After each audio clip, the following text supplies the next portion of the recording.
You're listening to A Book with Legs, a podcast presented by Smead Capital Management. At Smead Capital Management, we advise investors who fear stock market failure. You can learn more at smeadcap.com or by calling your financial advisor.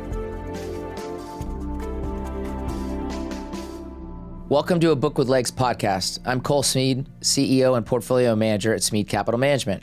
At our firm, we are readers, and we believe in the power of books to help shape informed investors. In this podcast, we speak to great authors about their writings. The late, great Charlie Munger prescribed using multiple mental models on analysis. We analyze their work through the lens of business, markets, and people. Today, we will study the history of thought about really how humans learn, adapt, and deal with the issues that arise in our world. Nicky Hayes is joining us to discuss her newly released title, A Little History of Psychology. A little bit about Nicky, for those of you that aren't familiar with her. She's been involved in psychology for over 50 years and the author of over 25 book titles, including What Are You Thinking?, Your Brain and You, and Fundamentals of Social Psychology. She is currently the president of the British Psychological Society, where she also was awarded the Award for Distinguished Contribution to the Teaching of Psychology in 1997. She was also elected as a fellow of the UK Academy of Social Sciences in 2022. Nicky, thank you for joining me today. I will just want to start this off. You've obviously written a lot of books. You're very learned in your field. What caused you to write a history of psychology in particular? I suppose the short answer is that the publishers approached me and said, would I like to? And I went, yeah, I'd love to, because having been involved in psychology for so long and writing about it all the time, particularly writing entry-level books for people who didn't know anything about it. It's meant that I've kept up to date over the 50 years plus since my first psychology lecture when I went to college, when I went, wow, this is really fascinating. And I've watched it change over that time. And so when I got a chance to look at those changes and put them in perspective and go further back to the start, it was just a dream, really. And the format the publishers use, which is a very strict one of 40 chapters of 2,000 words each, so it's usefully bite-sized and easy to read. I love that format. It's great, because it keeps it in perspective. Yeah, and I think also for a history buff, you give a lot of information. I mean, there is like 50 topics that come to my mind that someone, if they want to go down the rabbit hole of learning a lot more in psychology, it's like you're giving these little, you're putting crumbs out there, if you will, so that the mice can follow behind. Mm-hmm. And I think that's a wonderful aspect of this book. I also think there's certain themes that run across the book, and we'll talk about some of those themes. In fact, the first one I'd kind of like to touch on, because I think this is a hugely interesting question in psychology, but that also, in our world we deal with, which is investment markets. You point out that in the history of psychology, like using Plato and Aristotle, the Greeks were they prized logic. That was the paramount issue for them. You point out, though, that, quote, in fact, we don't make logical decisions. We make human ones, and we don't have objective memories or perception. We interpret and recall experiences in terms of their human feelings, end quote. I completely agree with you on this. I think it's interesting in our day and age with our technology. We assume that we're in a C.S. Lewis chronological snobbery kind of a way.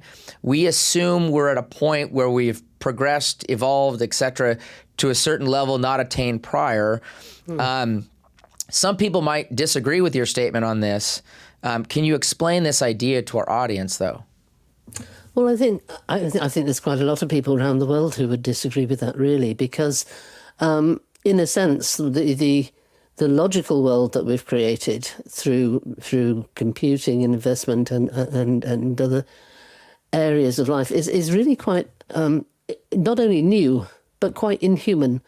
It doesn't really take account of the various ways that loads of factors that influence our decisions, and it doesn't allow for the fact that as human beings, our mental structures are all to do with being with other human beings and making decisions in those kind of contexts. We've evolved in small social units, as it were. We're really, really sensitive to the little nuances of conversation. But those aren't the sort of nuances which translate into formal logic at all, you know. If you're saying, well, I shouldn't have mentioned that because Carolyn is still sensitive about the fact that her husband left her 15 years ago, you know, that's not the sort of thing that an AI system can take into account. It is the sort of thing that a human being takes into account, if they know about it. Well, yeah. But I also think, I mean, you're bringing so many things to mind. I think of a discussion with my wife earlier this week where I said to her, I said, hey, I don't think that's very logical. But to your point, it's experienced. And that's the difference between something being rote and experienced or understood through looking back at experiences. Is that a fair way of thinking about it? Yes, I think so. But we also have to bear in mind, though, that we're probably the most adaptable animal that's ever been on the planet. And I think the brain adapts. You know, if you look at, for instance, reading, learning to read, that's not something that people do easily. A child has to work quite hard at it. Once they've got it, it's easy. But it has to. And the reason for that is because it's reprogramming a part of the brain. And that part of the brain is the part of the brain that, if you're not in a literate society, will be devoted to interpreting facial expressions and, you know, what people are communicating. And what happens as you are a child learning to read is that some of it is redirected, if you like, reprogrammed into being able to interpret the written word. So we can adapt and change, but there's a limit to how far we can do that, I think. Sure. So you kind of touch on one of these early, I'll call it paradoxes of humans, and I found this terribly interesting. So you talk about bloodletting in your opening chapter, which I love this. So we did another podcast on another book, another UK person, Thomas Morris, has a book that's called The Matter of the Heart. And why I think bloodletting as a practice in, I'll call it health or sciences, is so interesting is because we did it for centuries. And in many cases, we couldn't actually prove that there was any benefit to it, but we still did it. Okay. And so I guess maybe let's use bloodletting as an interesting way of thinking about this. Doesn't bloodletting expose the paradox we're talking about, where other people did it, so therefore it was accepted by the wider group, let's just call it, but we didn't know whether there was any benefits, but the humans continued to do it. Doesn't this give a pretty good picture of logic versus experience? Well, only partly, because don't forget that it looked as though it worked. You know, people who when they were bloodletting, it was in response to fevers where people were flushed and very, you know, agitated and hot, and so but when they had the blood removed, they became paler and more quiescent and things. So it looked as though it worked. And I think that's the thing, you know, that people, it's not just a question of only listening to what other people have told you. It's also a question of making your own sense out of what's happening. And so it had this kind of superficial, what we call face validity, that kept it going, in addition to the fact that it was custom and practice, and you can never tell a doctor anything, really, unless they want to listen to you. Sure. I like that. By the way, I'll give you the reason why I found it so interesting is because I pointed out that I think passive indexing on certain levels and from an investment perspective is like bloodletting. And so what you're saying is as long as it looks like it works, it does. Yeah. And so I think that's an intriguing thought. I'll put that there, but it's interesting to think about. No. Yeah, but hold on, because when I say it looked as though it worked, doesn't mean it really did work. You know. Agreed. Just because the patient appeared to get paler and doesn't mean they were better, and it probably weakened them quite a lot, and it was probably quite a bad thing to do. So it looked as though it worked, but it doesn't mean it really did. Okay, so let's and I'm going to kind of work chronologically through the book. Let's start out with Cartesian dualism. Okay. What was the view at the time before Thomas Hobbes challenged this view, and what was Hobbes' perception to the contrary? Well, I mean, I'm not a philosopher, so I don't get the detail, but the general principle was that at the time, I mean, God made man and God made the animals, and they were different things. You know, it was a totally no connection between them, and that human beings were a soul incorporated in a body. So the soul was totally separate. And what Descartes did was to, show that the body could be viewed as a kind of a machine, to reinforce that idea. This is not Hobbes, really. This is Descartes, Sure. To emphasise the idea of the machine, which was it was new, really, because people didn't think about this kind of separation very much. But he also did kind of reinforce the separation between human beings and animals, which I think was, not really challenged until Darwin. Well, but so how did Hobbes, how did his view, really change that? Because I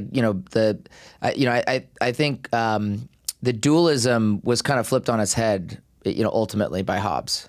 Yes, I think it was, and I think really it was the whole learning thing, the way that,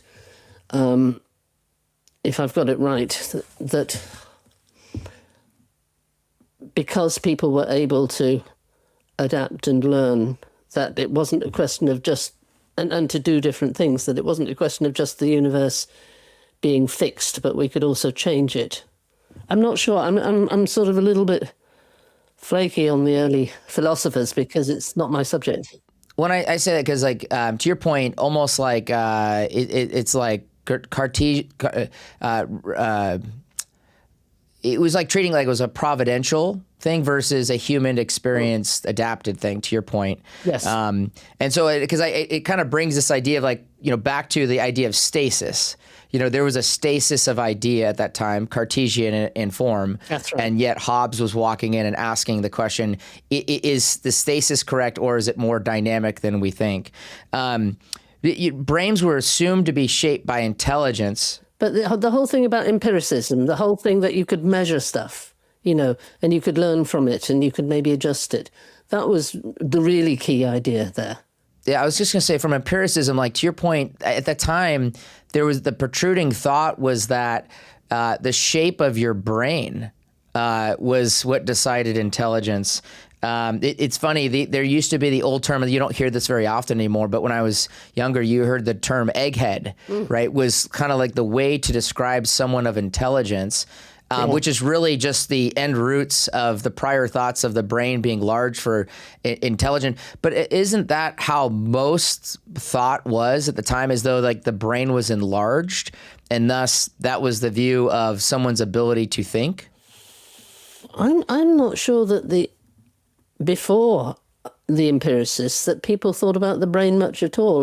There was certainly, for a long time, the idea that the core of being was the heart, not the brain. Okay. And the interest in the brain sort of came later, really. Partly that's all tied up with Harvey and anatomy and studies of how people worked. But the whole thing about people making decisions wasn't an area that people invested in. Sure. At all. I mean, the Catholic Church didn't want anybody to invest in that one, obviously, because it wanted to make all the decisions, for its people. Sure. So you're talking about the whole change in mindset that came with Protestantism and with, Hobbes and empiricism and all those kind of things. And they all happened at the time of the Renaissance and continued to grow after that. But before that, people were certainly people, and so they were making sense of their own experience, but largely in the way that they'd been taught, the body as the seat of the soul, and it's all about the soul, really, and so on. It's worth pointing out, though, that only applied to about a quarter of the world, and that, very large parts of the human race, as it were, didn't, Chinese, Indian, and so on, didn't subscribe to any kind of belief of that sort. I was going to say, let's talk about Hermann von Helmholtz. He had a strong belief in the interpretation of our sense versus the senses themselves. How was his view of this? Because again, you're talking about like what people have been taught versus what he's perceiving and what he gets a sense of. But again, he has to go from this sense to an actual theory of belief. Yeah.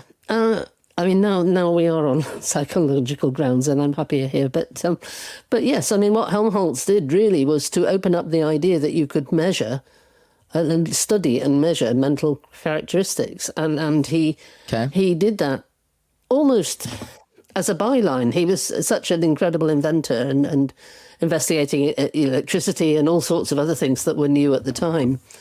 But he opened up that area of inquiry, because before that, the mind was considered to be unstudyable. It wasn't material, and therefore you couldn't study it. And he showed that you could study some things. You could measure perception. I mean, it started perhaps with Descartes, but it was really developed by Helmholtz with his inventions of different forms of machinery. I've seen some in the basement of the Science Museum in London. They've got some incredible Victorian and pre-Victorian machines, which can all brass and, ball bearings and things, but they can measure time to a hundredth of a second and things like that. They could do amazing things without the kind of technology we have now. Gotcha. And Helmholtz was a great inventor and one of the people who was actively able to do that. So one of the biggest names in psychology from a popular culture perspective, obviously, is Freud. I guess, what would you say Freud had right looking back now? And what would you just say, Freud had, some things unequivocally wrong? How would you critique Freud, today? Freud certainly had the idea of the unconscious mind right, and the idea that people are often motivated by conflicts or that they're not aware of, motives that they're not aware of, emotional traumas or whatever.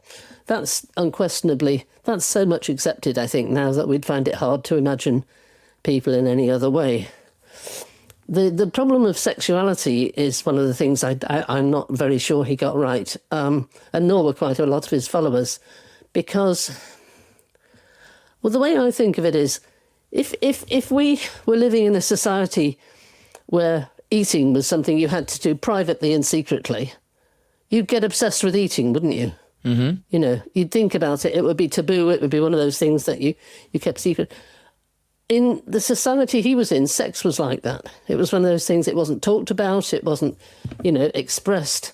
So not really surprising that he found a lot of his patients were kind of obsessed with sexuality or had issues of sexuality. And the other thing, which I think I do mention in the book, is the fact that most of his female patients had memories of being sexually molested as children. And what we have been finding over the years is that was a practice that was much more common than we realise. And so it's possible. At first he thought they were telling the truth, and then he was convinced that they couldn't all be telling the truth. There couldn't be that much sexual abuse of children going on. So he thought, well, if it's not true, it must be unconscious wish fulfillment. And hence, that fed into his theory about how sex was the prime motivator for everything.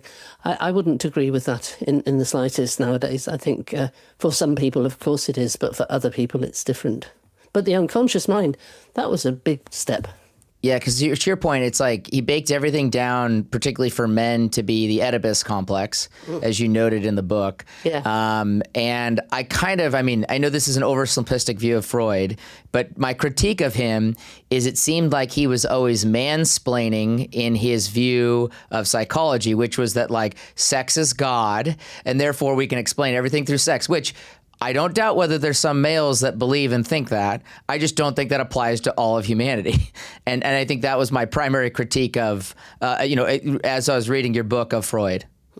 No, I agree with you. I think that's absolutely right. And I went to a very interesting lecture about Freud's inherent sexism as well and the way he regarded women. But unfortunately, what I didn't do was take notes and take enough notes to be able to draw from that information in my book, because I have made very sure that what I've said I can substantiate. But I was quite shocked when I read the original Freud account of Little Hans.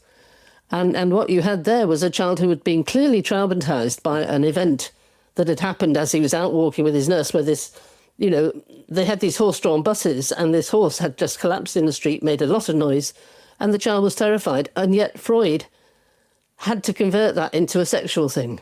And it was very straightforward as far as I could see. I read that whole account in the original, and no. Well, I say in the original, in translation, obviously. But yeah, it seemed to me it got twisted a lot to be sexual. Hi, I'm Cole Smead, CEO and Portfolio Manager here at Smead Capital Management and host of this podcast. If you enjoy this podcast, I'd like to invite you to check out SmeadCap.com. At our firm, we are stock market investors. We advise investors who fear stock market failure with a discipline that has proven success over long periods of time. Learn more about our funds at SmeadCap.com. Past performance is not indicative of future results. Investing involves risks, including loss of principal. Please refer to the prospectus for important information about the investment company, including objectives, risks, charges, and expenses. Read and consider it carefully before investing. Smead Funds distributed by UMB Distribution Services, LLC, not affiliated. So let's talk about Joseph Breuer that worked with him. And what did Breuer bring that was different than Freud? The talking cure. What he identified, well, what he realised was that sometimes things get better just by talking about them, Sometimes actually being able to surface these things helps you. And that's the basis of an awful lot of counselling therapy nowadays. It's one of those ongoing insights. And people... Well, if you had a society which assumed that the mind was always rational, there'd be no need for that. Once you know there's an unconscious mind and that what appear to be physical illnesses or physical problems can be solved by psychological treatments, and they come from the unconscious mind, that's revolutionary in itself. And that's what Breuer brought to the party. And Freud worked with him, learned from him, they had a very positive relationship for quite a while. I think that's really been one of the things that's helped us no end over the years. I was just going to say, the other thing that Breuer brought out was, we noted earlier that the mind is highly adaptable. Doesn't also the talking, the kind of the client as the center and the talking method that he brought, wouldn't that also allow the mind to think about how it needs to adapt? Is that a fair way of thinking about that therapy that he brought to the fore? It allows the mind time to sort all the details out in one place. Yes. And get it in perspective and get it organized. And that's really very important. Absolutely, I agree with you there completely. I think that's what,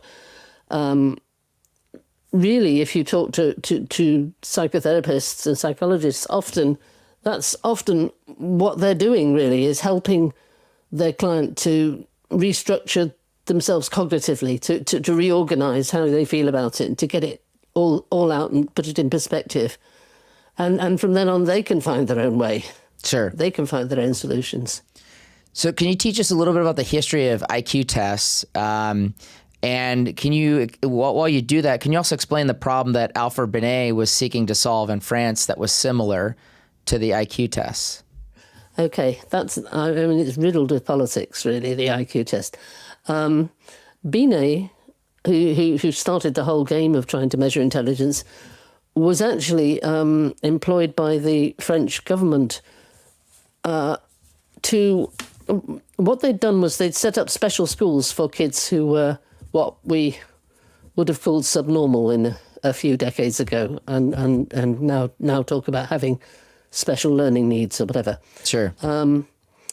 And what they did was to develop a scale based on what you could expect children to be able to do at certain ages. So at a certain age, they can say the days of the week. At another age, they can count to 100, that Sure. sort of thing.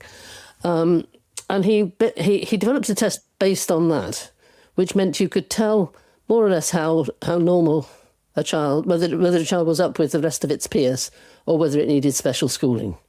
And the reason he wanted to do a test like that is because, quite unlike today, what the parents of France in those days wanted was the special schooling for their kids, because it involved free board and lodging. They didn't have to pay for them, and free education. So they were trying to coach their children into appearing less capable than they were.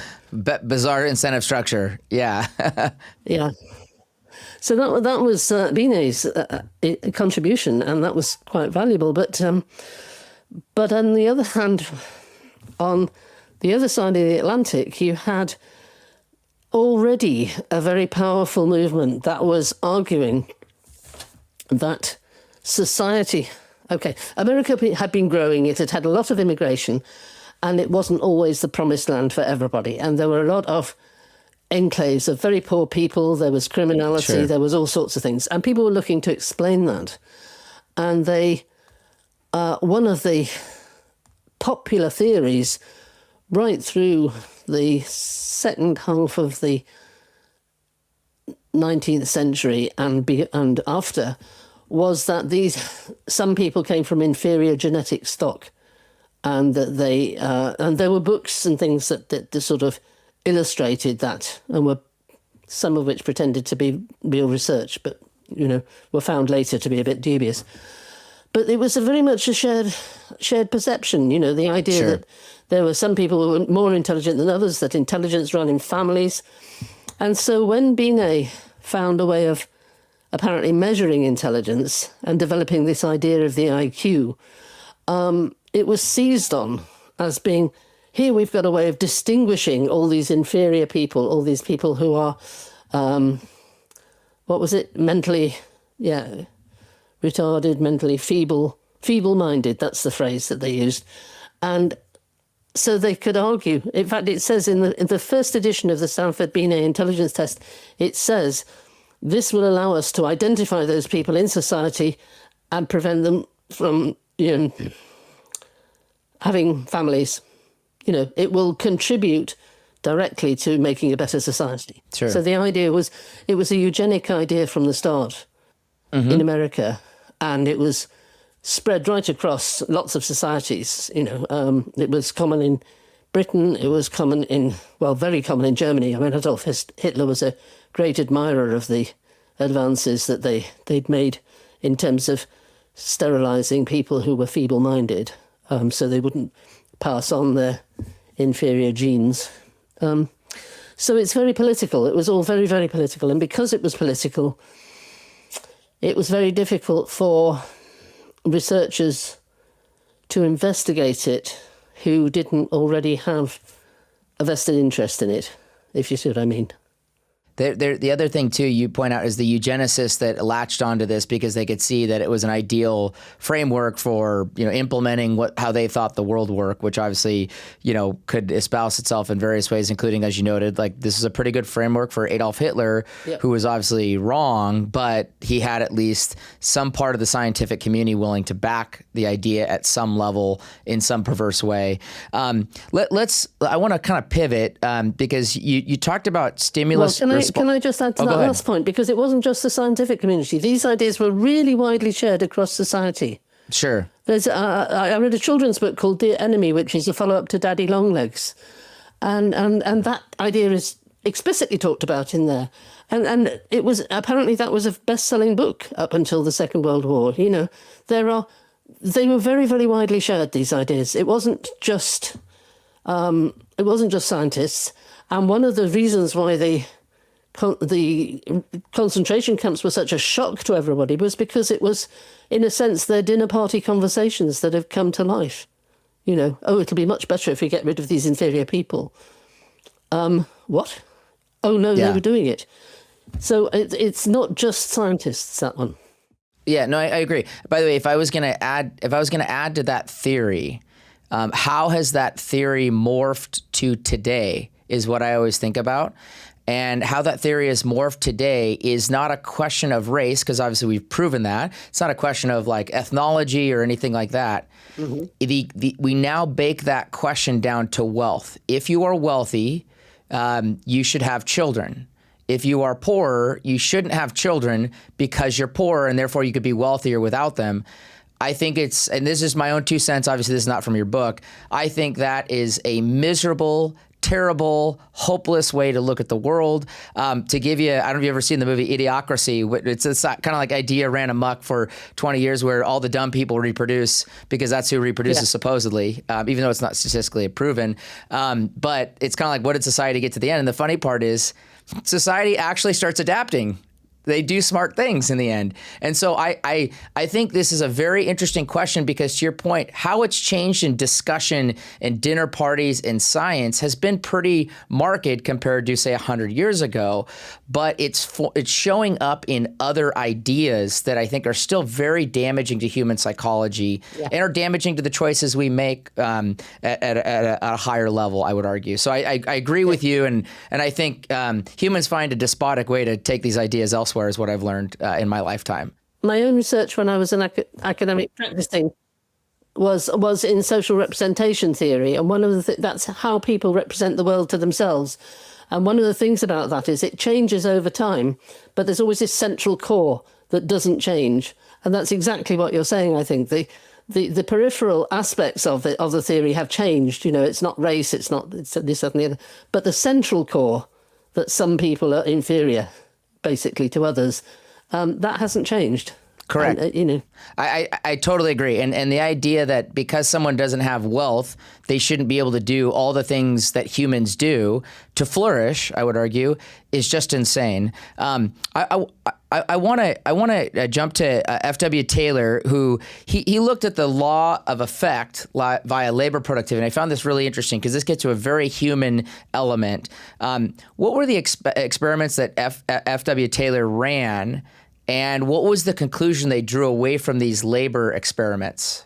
Well, his experiments were all about what we call ergonomics now, I suppose. They were to do with showing that if you actually got people to act like robots, you could get more productivity. His major study that he's famous for was a labourer loading pig iron into trucks, and they would only do a certain amount in the course of a day. And F.W. Taylor approached one of those people and said, "Do exactly what I say. Move when I say, stop when I say, do it exactly the way I say." And at the end of the day, that man had loaded 4 times the amount he normally would have done. But the problem there, of course, is that people don't like being treated like machines. And so although that had quite an extensive effect in terms of production line work and breaking it down into small units, what it also did was to really start the process of alienating people from their work so that they felt that anybody could do their job. There was no sense of pride in it, and there was no sense of involvement, which was fine for the first few years while people were earning more money. But after a while, it wears off a bit, and you started to get discontent, unionisation, all sorts of other issues coming up. And that was the sort of lack of the human side. That was, as I say, treating people like robots. It was disregarding the fact that people are people and they like to take pride in their work and they like to be able to do things well. And so it wasn't until you got to Elton Mayo and Roethlisberger and Dixon that they started actually talking to people at work and making changes, and found it made a huge difference. You could increase productivity more effectively that way and in a more lasting manner. So the human relations side of work was something that came up maybe 20 years later. The study they did was with tea time, I believe. It was like they gave the ladies more tea time, And what their takeaway was that it was the human appreciation was actually the change in labor productivity because they felt valued. That's right. It was the fact that somebody sat with them, talked with them, respected what they were doing. And yes, they gave them increasing numbers of tea breaks. When they got to having 6 tea breaks in a day, the girls complained. The women complained. They said, no, we can't concentrate. But so it was all right up to a point. But it was being listened to. There was another time, that somebody came along. They were interviewing people in the factory, and somebody came along complaining about the works canteen and how awful the food was. And then he came back a week later and thanked them for making such an improvement, and they hadn't done anything, but they listened to him. You see, that's the sort of thing that doesn't get taken into account when we were talking about human beings at the beginning of this conversation. Yeah. So one of my favorite disciplines that you introduce is one of my favorite German words, which is the word Gestalt.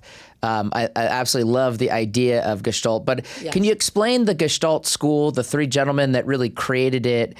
And can you teach us about the ape study that you kind of open this chapter with in your book? Yes, well, that was Kohler, who found himself stuck on this island. He was studying great apes, chimpanzees mostly, and it was at an outpost, I think, of the Berlin Zoological Society, something like that. And he got trapped there when war broke out.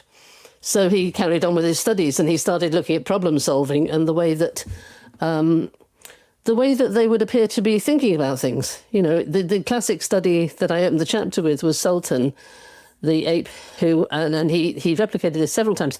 He would suspend a banana from the ceiling of his cage, and there would be boxes strewn around the cage, but none of them were big enough for him to climb on them and reach the banana. And there's a lovely description of how he sort of raged around the place, sort of tried to reach the banana several times, got very cross. And then he sat down and got very glum about it. And then all of a sudden he jumped up and started piling the boxes one on top of the other and climbed on them and got the banana, And what Kohler was showing was that this was a sudden insight, that the animal had been thinking. This is at a time when people said animals couldn't think, but the animal had been thinking, and he got a sudden insight into his problem, and he'd seen it, and he solved it not by trial and error, not a little bit at a time, but by seeing it and just doing it, seeing the solution. Mm-hmm. And that's a facility that we have as human beings, which is understudied and under-recognised, I think. Sure. The ability, we respect it when we see it. We have many accounts of highly creative people having insight. But, highly uncreative people can have insight too. It's all to do with, it's to do with a lot of things really, but it's to do with allowing the mind to cogitate and think about things. It's why we make decisions better having slept on them. Sure. I was just going to say the ape had a nice incentive. He was going to get a banana. Yeah, the banana was going to come to the ape no matter what, if he could do it. And so I think it also points out that, and I think your book does a really good job of this. There's a lot of studies that look at incentives. So we think of like Pavlov's dog. There was an incentive, and that caused us to understand the response. But also I think the other part that you talk a lot about is the perverse incentives. In other words, humans will do whatever it takes to fight a negative problem or a negative event in their life too. They will at all ways adapt to those negative events as well. Yes. I mean, see, this is where our disciplines disagree. I remember having a prolonged argument with my nephew, who is basically an economist, or at least was in this argument, who was saying how you get people to do things. Mm-hmm. And I said, well, how do you do that? He said, well, you give them a reward for doing things. I said, fine. Sure. How do you do that? And he said, you fine them if they don't do it. And I said, that's not a reward. And he said, yes, it is. And I said, no, it isn't. That's a sanction. That's not a reward. And it works differently. And it does work different psychologically. Yeah. And we argued about this. Yes, it is. No, it isn't. For about a 15-minute walk while he was walking me to the station. Okay. But it is a fundamental difference, because there are some economic theories which treat it as if it's the same. Okay. And yet, that was one of the positive things we learned from Skinner and the behaviourists, that actually rewarding people for doing the right thing is completely different from punishing them if they do the wrong thing, because there's nothing stopping them going off and doing something else equally wrong, Sure. And people respond much better. I still don't understand why the traffic control people don't use smiley faces on their signs that tell you you're going too fast. Sometimes you'll see a smiley face that tells you you're going the right speed, and that would be much more of an incentive to people than the frowny face that says slow down. Sure. Well, or rather than charging congestion pricing, they should pay people that go to the city at the times that there is no congestion. Yes. Incentives, real incentives. That's right. We hope you're enjoying the podcast. We work hard putting together this show, but we work even harder for our investors at Smead Capital Management. At Smead, we believe in disciplined investing, which is why the Smead funds have a proven track record of long-term outperformance. If you're an investor who fears stock market failure like I do and want to invest in wonderful companies to build wealth, we invite you to visit smeadcap.com. Past performance is not indicative of future results. Investing involves risks, including loss of principal. Please refer to the prospectus for important information about the investment company, including objectives, risks, charges, and expenses. Read and consider it carefully before investing. Smead Funds distributed by UMB Distribution Services, LLC, not affiliated. Let's pivot because I want to keep on this theme. Explain Little Albert. I think this was so intriguing to me because I think it asks a wider ethical question that obviously psychology's had to deal on. And I think we're now asking this question in a wider society. So can you kind of, tell the Little Albert story of what happened to Little Albert and what we can kind of draw from a wider human understanding for this? Okay. I mean, I think most scientific disciplines went through a major ethical crisis in the second half of the 20th century. Little Albert is before those ethical crises, but it's a horrifying story, I think. What they did, this was two extreme behaviourists. Well, J.B. Watson was, if you like, the behaviourist. And they were very opposed to the psychoanalytic approach, which basically said traumas and fears and things all come from hidden conflicts, usually sexual in nature, and they're all sort of manifestations. So what they did was they got this extremely calm 11-month-old child who was sitting playing with his toys quite happily in their lab, and there was a pet white rat that he liked to play with. It distracted it and he found it very exciting. And then what they did was every time he touched the rat, they hit a great big iron bar with a hammer right behind the child. So the child, startled, being 11 months old, fell over, and generally was frightened. And they didn't have to do this very many times before Albert would cry when he saw the rat. First he would reach out and touch it tentatively, and then they'd make this noise again. And then he would start to cry when he saw anything white and furry. And basically they managed to turn a calm, phlegmatic child into a nervous wreck pretty well before his mother took him out of the experiment. And that was a shocking experiment to do. But they were jubilant. They thought it was brilliant. If you can read their paper, I mean, it's online. They're so happy about it. They say, well, this shows that psychoanalysis is rubbish because Albert got his trauma from learning, not from physical learning, not from any buried wish fulfillment or unconscious conflict or Oedipal conflict or anything like that. It's a horrible study. And it's one of the ones that shows really clearly that you can't trust scientists just to do their own thing without some ethical controls on them, I thought about Little Albert in the wider lens of here we sit in a world where we have very big businesses, particularly Americans and technology companies. And do I think they have built certain ways to affect people's decisions? Unequivocally, just like Little Albert. Oh, yeah. And the question is, do they like that? And does the wider society like that? And I think I think Little Albert's a picture of, do we want people to be as known as Little Albert was known by the end of the study? Yeah. And it's about choices. Are people choosing to do this? Have they? I mean, there are people who choose that sort of thing to help them to recover from something. But there are also, I don't know, most of the people who have phobias about spiders have learned it from their parents who have gone, ooh, there's a spider. They've learned it when they were very small. Children that were exposed to peanuts as children are less likely to get an allergy to peanuts, and even small dosing later in life causes their allergy to go away. To your point, the human adapts, but the human can also be manipulated based on its adaptability. Yes. Although there's also a link as well with genetically modified peanuts, isn't there, on the allergy front? I think, in the sense that those sensitivities. Well, I mentioned it to a dietitian. She said, "Oh yeah, we know about that." And I said, "Well, why isn't it more widely known?" But think of the lawsuits. Yeah. So Chomsky was very interesting. I just, in full disclosure, I have two daughters who have dyslexia. And so I thought a lot about what Chomsky brought to the table as a linguist, where he's understanding linguistics and how the mind works based on linguistics. And to your point, so there's a term out there, and I'll use my experience with my daughters. There's a term out there that, to your point, though the mind isn't aware of reading when it's born, it uses other ways of deciphering what it needs to know, like you're pointing out in nonverbal communication, for example.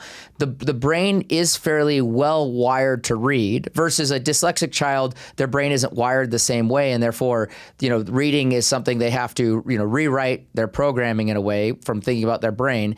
Is that what Chomsky was getting at? Is that the brain is inherently ready to learn those patterns? You're equating language and reading. Okay. And they're not the same thing. Okay.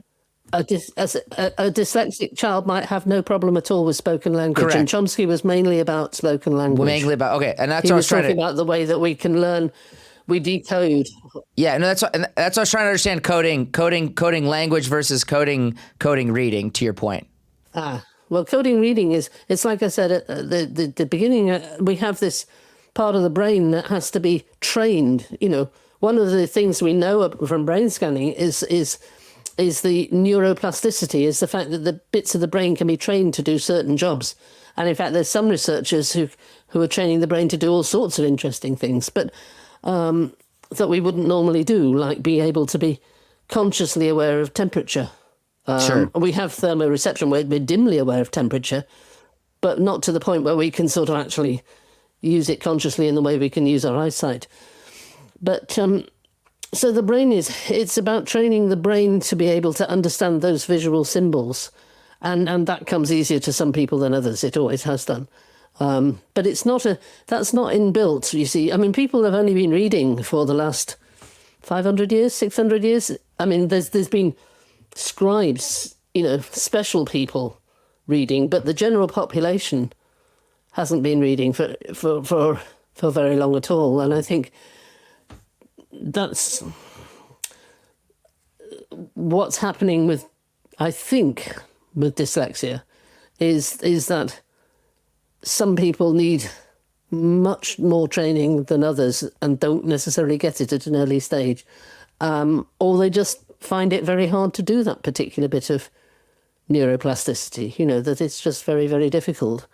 Sure. But there's lots of theories about dyslexia, but there's lots of theories about all sorts of different aspects of the brain, Sure. People got on fine for many, many, many years without reading, and a lot of people can function very well in our society without reading, even though they cover it up, But it's amazing how many people do have difficulties or dyslexia. It's good that people recognise it because it takes the pressure off. But Totally. How far it's a real disease and how far it's just individual differences, I don't know. We're all different. Let's go to Solomon Asch. Another problem is our role in a wider society. And so his studies in the 1960s looked at us in a group.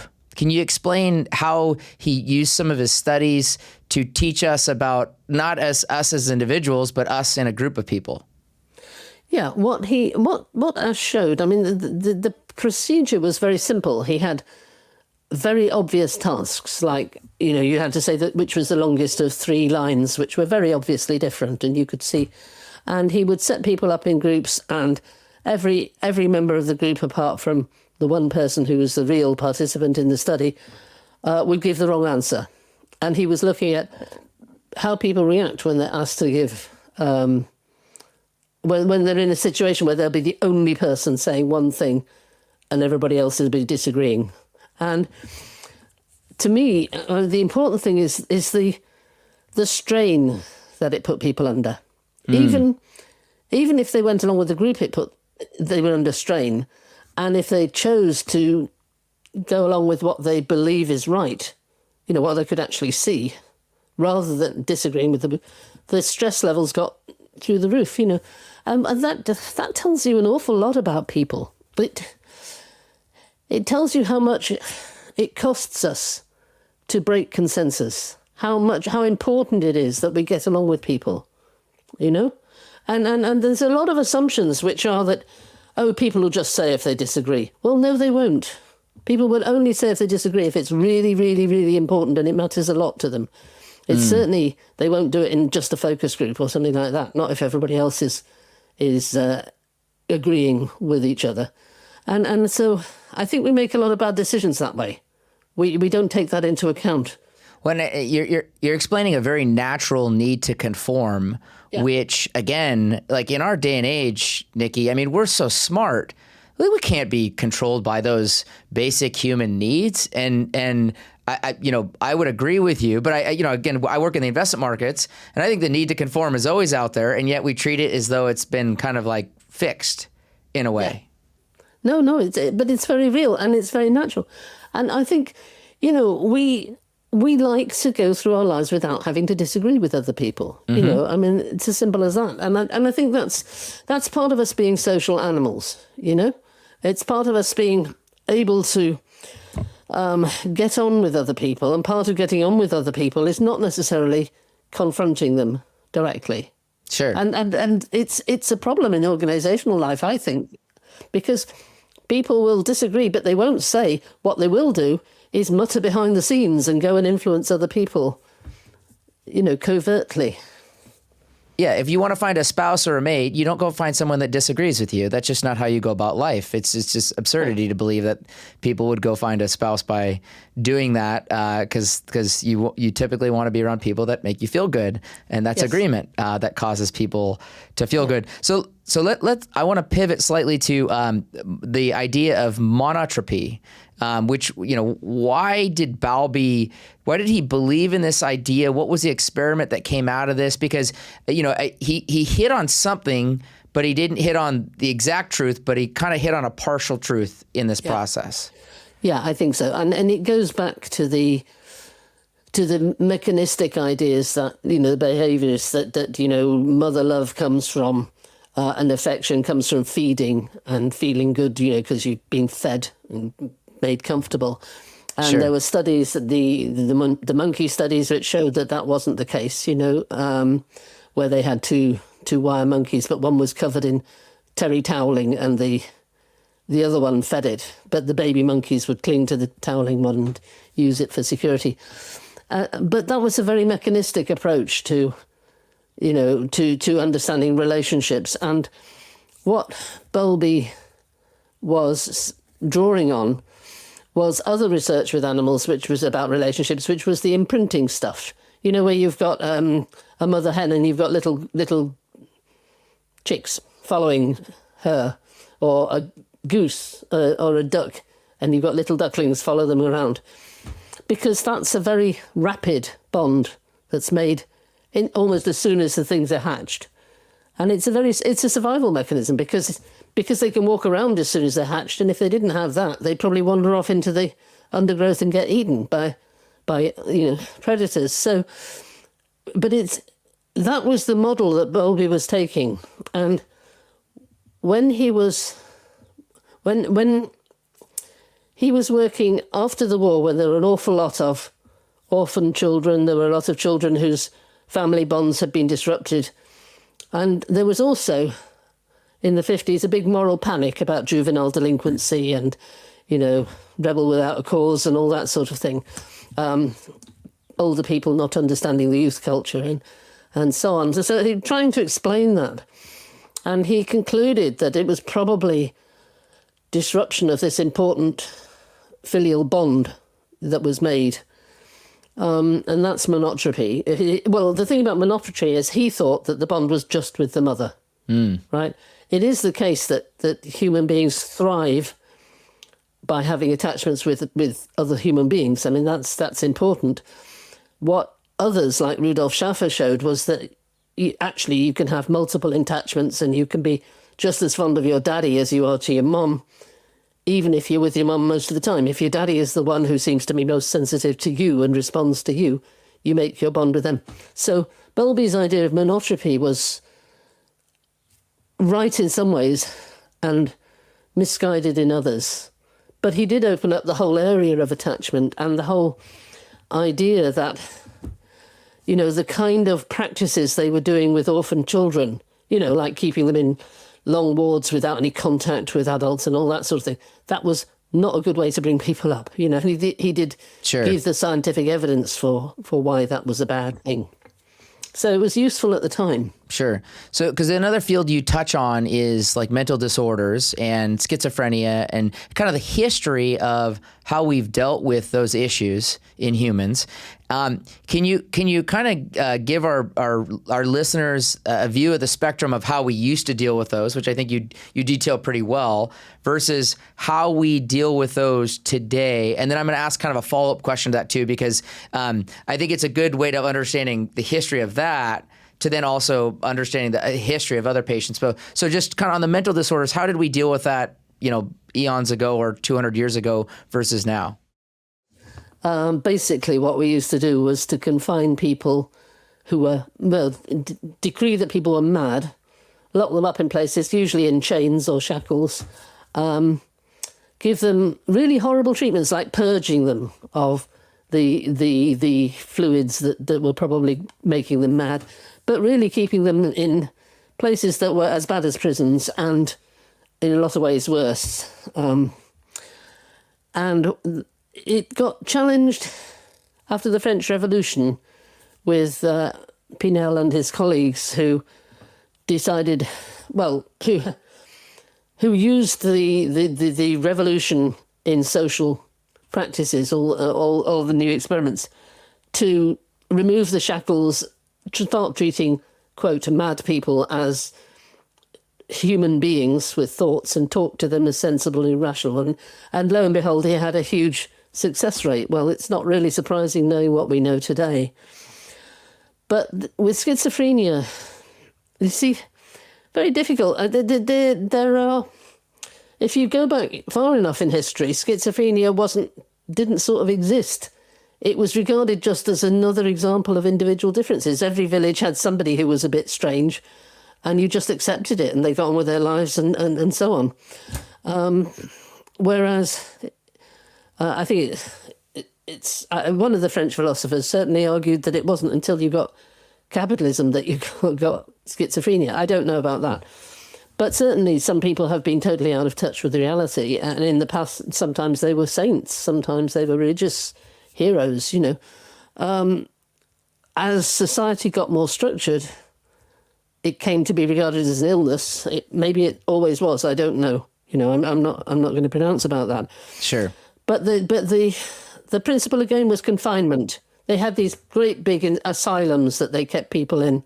I used to work in one in the 70s in my vacations, to do voluntary work in the psychology department. And there were huge, great wards of people, and some of them were acutely disturbed, and some of them weren't. But some of them had been in there for 30 or 40 years, because they didn't, I don't know what was wrong with them.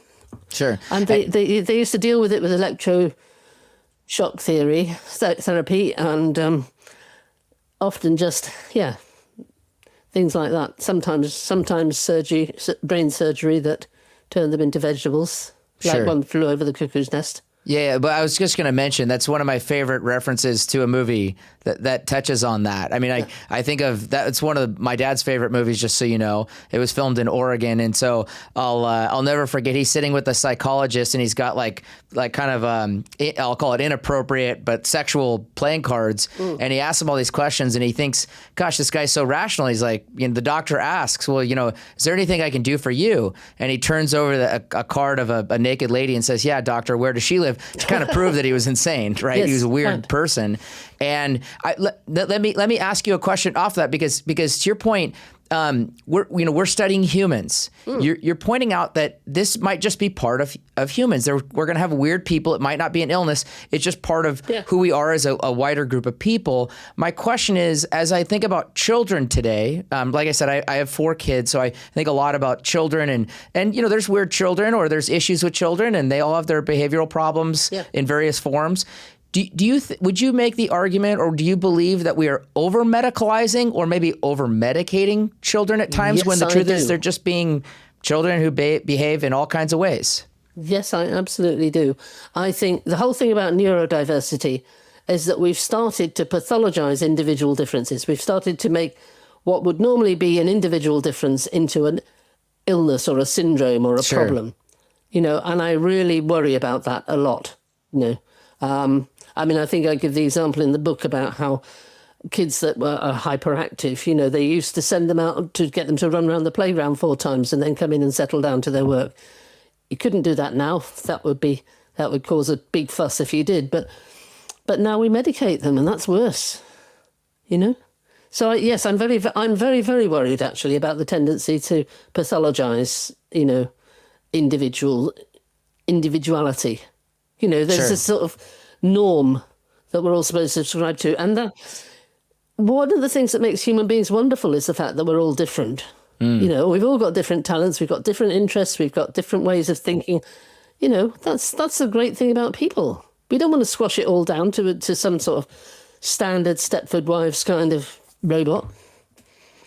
Anyway, that's a hobby horse of mine, as you might gather. Well, no, I agree, but I think we also all have a purpose, and so it's like the purpose of a child might not be known at the age of 8 or 10 or 14, but their purpose in how they were made is very important when they're 40 for all that energy, and if we disguise that energy, they will never reach their purpose as a human on this earth. And that's a real danger, in my opinion. Carl Rogers called it self-actualization, but yes, absolutely, I agree with you. Hey, I want to give a big shout out to everyone who's been working so hard on the show. We recently hit the top 10 investing podcasts on Apple Podcasts, and even number 1 in the business category in several countries. As you may know, this show is brought to you by Smead Capital Management. Smead Capital Management understands how frustrating and illogical the stock market can be. If you are searching for funds with a proven track record, give the Smead funds a look, or better yet, reach out at smeadcap.com. And don't forget to mention that you're a fan of the podcast. Past performance is not indicative of future results. Investing involves risks, including loss of principal. Please refer to the prospectus for important information about the investment company, including objectives, risks, charges, and expenses. Read and consider it carefully before investing. Smead Funds distributed by UMB Distribution Services, LLC, not affiliated. Yeah, so you touch on Kahneman and Tversky in one of your last chapters, okay? And I thought a lot about this because, again, on that hand, we're talking about the potential of humans. And I think of Kahneman and Tversky dealing with the reality of humans versus the actualization. So can you kind of just briefly, and I know there's been a lot written about this, but I think it'll be just kind of a fun discussion. Can you just briefly explain their system 1 and system 2 thinking and how those are different than each other? And then I would ask the question to you, that all makes sense. We've read a lot about that. They've obviously won prizes based on that. And does it change anything ultimately other than knowing what we do? Okay, first off, System 1 and System 2. System 1 is the default mode. System 1 is our normal way of thinking that doesn't involve any effort. It includes jumping to conclusions. It includes doing routine things. It includes not really paying a lot of attention to what we're doing. And most of us go through most of our days in that kind of way. with system one thinking. System two thinking is when we really hunker down and work things out and think about it and reason it. So, what you would want if somebody was making an investment decision is that they're using system two thinking and really sorting something out. But in fact, what mostly happens is that they're using system one thinking. So Sure. And it's system one thinking that has the fallacies and the problems and the heuristics that we use which work perfectly well in a normal, everyday social situation. That's what I mean by them being human. They're very good for our lives. What they're not necessarily so good for is when we're making technical decisions. And I think it's no accident that Kahneman and Tversky published their papers in economics journals at first rather than psychological journals, because, psychologists largely knew we did this sort of thing. They didn't really realise how important the impact was in the economic world, It's all about being sequestered in your ivory towers, I suppose. But so that's system. What was the second part of your question was, why does it matter? Yeah. Has it changed? In other words, most of the I'll call it the history of psychology, it's actually there's a lot of it that's been able to improve our decisions or improve our thought or improve our understanding. So it has obviously changed our understanding. But I guess, back to kind of the paradoxical question, can Kahneman and Tversky actually change the humans, that what they've taught us, can it change the humans at all? No. But it can change the way we deal with humans. I mean, it can change the assumptions we make about what people are capable of. It's like I was saying, when I did this consultancy work with the AI people about decision making, what we did was to leave the logical need for the decision making. That could be done by the AI. The relevance for people and the application of it in terms of the real world, that had to be done by a person because the AI doesn't understand that. So you can team up AIs and people quite well. We've got machines that will do the automatic stuff for us. If you need to work out probabilities, better. Well, it depends on the consequences, you see. I mean, it's like that study that showed that if you present a problem where you've got a new medical treatment and it might save a third of the people with the problem, or you say, well, we've got a new medical treatment and 2/3 of the people might die, people obviously go for the first solution, even though they're exactly the same, logically, because the one has the emotional nuance and the other doesn't. And what we have to do is to recognise that, because sure as hell the people who are trying to influence our decisions, advertisers and so on, they know all about it. They use it quite happily, But what we need to do when we're making important decisions like investment is to bear that in mind, is to know what they are. How far we are doing that, I don't know. Sure. But if we need things like probability assessments, we should go to machines. And if we need things like human judgments, we should use humans. Agree. Let me ask you. This is I've asked people in very learned fields this because I think it's a perplexing way to understand people. It's a simple question though. So here's my question. Okay. There's really two schools of thought in humanity today on a subject. You have like the Elon Musks of the world or the late Charlie Munger, who said that we don't have enough people in this world. And then you have kind of the Paul Ehrlich, segment of the world and others that would be in that camp too, that say we have too many people in the world. I guess this is obviously not in your book, but I had to ask it subjectively to ask, like, where do you fall in that camp? Do you think we have too little people in the world, or do you think we have too many people in the world today? Ouch.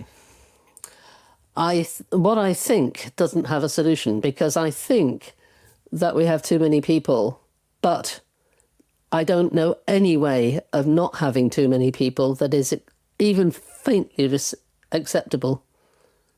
Does that make sense? That makes sense. No, and it's a very fair. I think it's a more truthful way of putting it versus I think it's easy to punt to one side or the other and not explain your reasoning. I mean, there are ways we should maybe encourage people to have fewer children, maybe encourage countries that are worried about getting underpopulated to import people from overpopulated countries. I don't know. There may be ways of doing it, but mostly any solutions I can see would be inhumane and unacceptable. Okay. So although I do worry about it, and I think, but you see, at the same time, I support even Elon Musk's ideas. I mean, the idea of if we are going to improve people's lives, it's going to be through technology. It's not going to be any other way, I don't think. So that's important. Well, because I think I touched on this earlier, but I think in reading your book, what I really, underwhelmed about just understanding the field of psychology is ultimately the study of human flourishing, in my opinion. That's what I take away is yes. We're trying to understand what could potentially be diseases to the mind or impacts to the mind, or how to create systems that, cause people to have better working productivity because they're in a better environment, or it's all about human flourishing.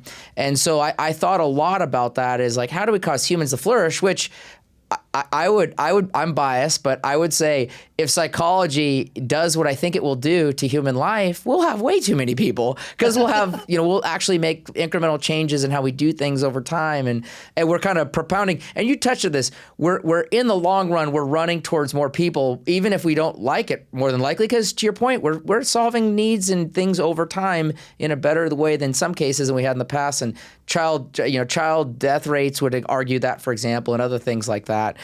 So now, by the way, the couple things I'm going to ask you the question, is there anything that we haven't talked about that you would like to mention? But the couple things that really good tidbits. I think your talk of Carl Jung and his touch on kind of almost spirituality, or almost like a kind of an alternate dimension of a little bit of what he dealt in, I think is interesting. I think we're spiritual beings. I'll leave that on the shelf there. Okay. But I think Jung was onto something that hasn't been fully explored. It's the non-emotional, the non-physical aspect of a human, I think is very interesting. I think so I also love the fact that taxi drivers have larger hippocampuses, compared to other people. I'm immediately next time I see a taxi driver, I'm say, hey, I really like how big your hippocampus is.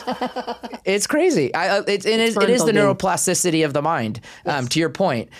So those are great tidbits that I want to mention for our listeners that they'll love in the book. They're great stories and understanding, how humans adapt and the interesting parts of where we can go in psychology as well.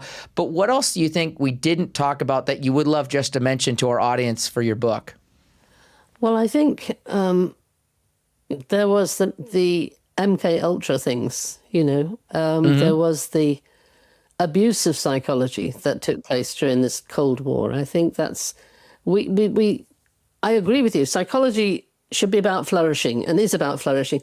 For me, the most important developments in the last 50 years that I've lived in psychology is positive psychology, is, the way that we have brought together the better aspects, positive emotions, positive ways of going about living our lives, flourishing, as you say. And I think that's really key. But we shouldn't try and pretend that the negative things didn't happen, like Little Albert or like the Cold War experiments. I think they're important. But can I say one thing about this? It's a little history of psychology, and it's my take on that little history. And I'm quite sure that there'll be things in it that other people say, oh, I don't agree with that, because academics will always argue about everything. So it's as I see it. And I've done my best to explain the ideas rather than boring old who had what meeting and so on. But it's psychology as I've seen it and experienced it rather than a definitive history.